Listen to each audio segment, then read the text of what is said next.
You probably think you know everything there is to know about anger. After all, we've all experienced it from time to time.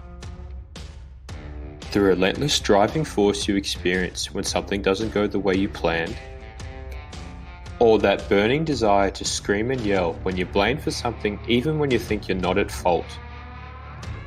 Even that sudden burst of strength you get when you're feeling threatened. This reaction occurs when something interferes with the pursuit of a goal, does us an injustice, or tries to harm us physically or psychologically, a reaction known as anger. Anger is an ubiquitous emotion, meaning that it is expressed, recognized, and universally distributed across cultures and individuals. Anger has been described as being the most passionate emotion, and also the most dangerous emotion.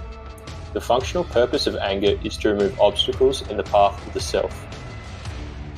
Extensive amounts of literature have been presented in order to develop an understanding of anger, and these are the three major perspectives in anger emotion research.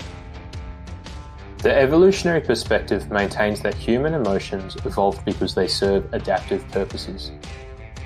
The physiological, psychological, and behavioral traits of any emotion are seen as design features that increase the ability to cope with the various threats and opportunities that are presented in any given situation.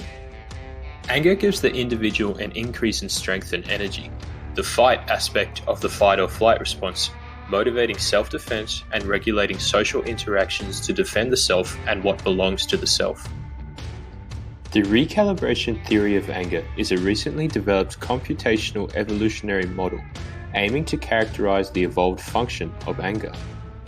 This theory states that anger evolved primarily to bargain for better treatment than those who reveal in their behavior that their welfare trade-off ratios toward the offended individual are lower than they should be. To this date, there have been no universally accepted cognitive neuroscience theories of anger. However, extensive research and frameworks have been released on this newly emerging topic, providing solid foundations for developments in this area. Anger evolved as a mechanism to ready the individual to face or overcome an interference with one's goal.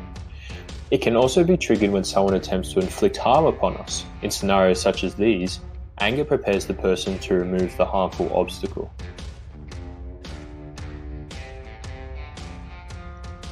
Contrary to popular belief, anger is not just a negative emotion. When regulated effectively, anger is a successful means of coping with stressful or harmful events and can be more aptly described as an approach-oriented emotion. For more information on the evolution of anger, check out the link in the description below.